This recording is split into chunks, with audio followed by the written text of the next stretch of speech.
सुन्दरकाण्डम् अष्टषष्टितमः सर्गः हनुमत्समाश्वासवचनानुवादः।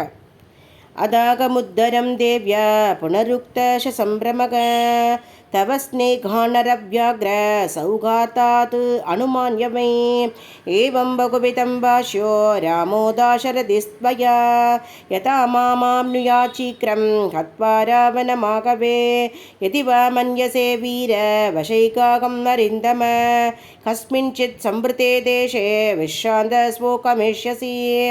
मम चाभ्यल्यभाग्यायाः सान्निध्यादभवानर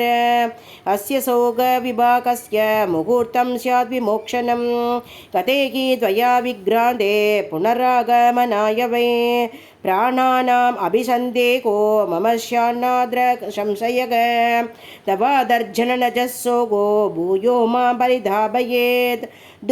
दुःखभराभूतां दुर्गर्दां दुःखभागिनीम् अयं च वीरसन्देहः तिष्ठतीव ममाग्रदः सुमहां स्वस्वसखायेषु हय्यरुक्षेक्षु हरीश्वरः कथं नु कलिदुष्भारं धरिष्यन्ति महोदतिं तानि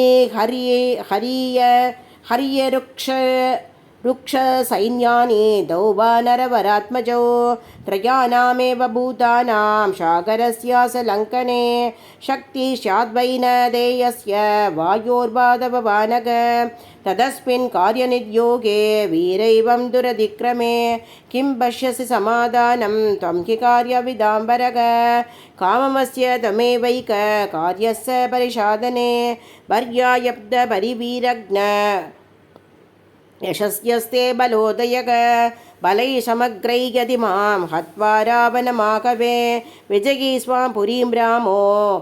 नयेदत्स्याद्यशस्करं यदाकं तस्य वीरस्य वनाद् उपदिना कृता